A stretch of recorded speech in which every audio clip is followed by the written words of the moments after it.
इस वक्त की बड़ी खबर मैं आपको बताने जा रही हूं। बिहार विधानसभा चुनाव को लेकर दोपहर 2 बजे के बाद बिहार में फाइनल वोटर लिस्ट चुनाव आयोग की तरफ से जारी की जाएगी। ये बड़ी खबर है।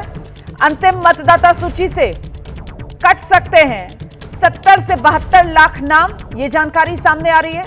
फाइनल लिस्ट में करीब 7 करोड़ 35 लाख नाम संभव है।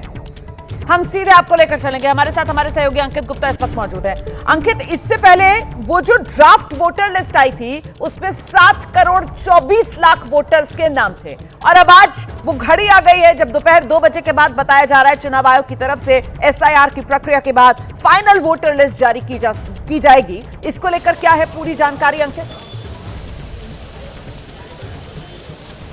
बिल्कुल रोमाना, इस वक्त के लिए बड़ी खबर यही है कि दोपहर 2 बजे के बाद में वो अंतिम मतदाता सूची आ जाएगी। लेकिन उससे बड़ी जानकारी ये निकल के सामने आ रही है कि करीबन जो है जो 70 लाख के आसपास नाम कट सकते हैं, प्लस माइनस 2 लाख बताया जा रहा है। और वो आंकड़े अगर मैं समझाना चाहूँ, देखिए ड्राफ्ट मतदाता सूची में जानकारी आई थी कि 65 लाख लोगों के नाम हटाए गए हैं, जिसमें जो डुप्लीकेट वोटर्स के थे वो वोटर्स थे जिनकी मृत्यु हो चुकी है। लेकिन उसके साथ ही में जब ये प्रक्रिया चल रही थी उसके बाद में यानी कि वेरिफिकेशन की, तो 3 लाख और ऐसे लोग सामने आए थे जिन्होंने कहा कि हमारा नाम हटा दिया जाए मतदाता सूची से। तो ऐसे में 65 लाख से बढ़कर के संख्या हो जाती है 68 लाख। उसके बाद में ये जो दावे और आपत्तियों वाली जो प्रक्रिया थी उस दौरान भी जैसी जानकारी मिली है कि करीबन जो 2 से 3 लाख लोगों के नाम और हटाए जा सकते हैं। और इस लिहाज से ये आंकड़ा बैठता है करीबन 70 लाख मतदाताओं का। बिहार में टोटल मतदाता कितने थे? 7 करोड़ 90 लाख। उसमें से अगर 70 लाख हट जाते हैं तो नंबर बचता है 7 करोड़ 20 लाख का। लेकिन रोमाना एक अपडेट ये है कि करीबन 16 लाख से ज्यादा मतदाताओं ने नए नाम, नए वोटर के तौर पर खुद को पंजीकृत करवाया है। और इसी वजह से अब ये आंकड़ा जो फाइनल वोटर लिस्ट में होता है वो हो सकता है करीबन 7 करोड़ 36 लाख मतदाताओं का। यानी कि हम मान के चल रहे हैं मोटा मोटा 7 करोड़ 35 लाख से लेकर के 7 करोड़ 40 लाख मतदाताओं का नाम इस मतदाता सूची में, अंतिम मतदाता सूची में शामिल हो सकता है, जिसका हम इंतजार कर रहे हैं। और हमारे इस वक्त के लिए एक बड़ी खबर और दे देता हूं। यहां पवन सिंह पहुंच चुके हैं उपेंद्र कुशवाहा के घर पर। पवन सिंह की उपेंद्र कुशवाहा से मुलाकात हो रही है, वो जानकारी भी अपने दर्शकों को दे देते हैं और तस्वीरें भी कोशिश कर देंगे, दिखा देते हैं।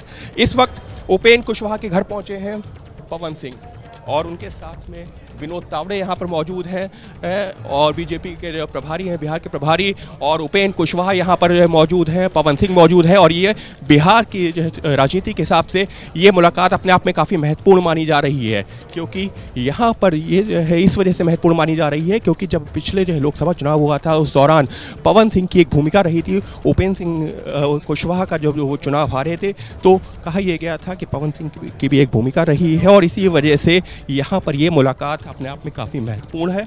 और ये देख सकते हैं ये जो तस्वीरें हैं अपने आप में काफी महत्वपूर्ण, क्योंकि एक तरफ विनोद तावड़े नजर आ रहे हैं, उपेंद्र कुशवाहा नजर आ रहे हैं। देखिए विधानसभा चुनाव है और ऐसे में ये मेल मुलाकात का दौर और उससे जो नए समीकरण उभर कर सामने आएंगे उसको लेकर तो नजर बनी हुई है। लेकिन आज सबसे महत्वपूर्ण वो एसआईआर की प्रक्रिया के बाद बिहार के लिए जो फाइनल वोटर लिस्ट चुनाव आयोग की तरफ से जारी की जाएगी। अंकित, ऐसे में एक और सवाल का जवाब दीजिए। आधार को लेकर सुप्रीम कोर्ट की तरफ से जो एक व्यवस्था बनाई गई थी कि 11 दस्तावेज चुनाव आयोग ने जिनको मान्य किया है, अब 12वें के तौर पर आधार को भी उसमें शामिल कर लिया जाए, तो उसका क्या असर इस फाइनल वोटर लिस्ट पर रहेगा? उसको लेकर जानकार क्या बता रहे हैं? रोमाना, देखिए ये जो चुनाव आयोग की तरफ से हम लगातार जो जानकारी देते रहे, चुनाव आयोग से भी हमने आधिकारिक जानकारी मांगी है। चुनाव आयोग ने साफ तौर पर कहा है कि आधार एक दस्तावेज के तौर पर स्वीकार जरूर किया जा रहा है, लेकिन आधार के नाम पर वोटर लिस्ट में नाम नहीं जोड़ा जाएगा। सिर्फ आधार के नाम पर वोटर लिस्ट में नाम नहीं जोड़ा जाएगा, क्योंकि खुद आधार एक्ट कहता है और सुप्रीम कोर्ट ने भी कहा है कि आधार सिर्फ एक पहचान का आधार है, उसके आधार पर आप अपने फॉर्म जमा कर सकते हैं, आप एक सपोर्टिंग डॉक्यूमेंट के तौर पर दे सकते हैं। लेकिन अगर कोई भी व्यक्ति यह कहता था कि मेरा नाम, मेरे पास आधार है, इस आधार पर वोटर लिस्ट में जुड़ जाए, तो वो नहीं होगा। और इसी वजह से आज जो फाइनल मतदाता सूची आएगी, अगर किसी व्यक्ति ने सिर्फ आधार के आधार पर कहा है कि मेरा नाम होना चाहिए, तो उसको भी वहां पर वेरिफिकेशन हुआ होगा। रोमाना, ऐसा बहुत शुक्रिया आपका अंकित गुप्ता इस तमाम जानकारी के लिए। नजर बनाकर रखिएगा, जैसे इस खबर से जुड़ा अपडेट आएगा सबसे पहले एबीपी न्यूज पर हम दर्शकों तक पहुंचाएंगे।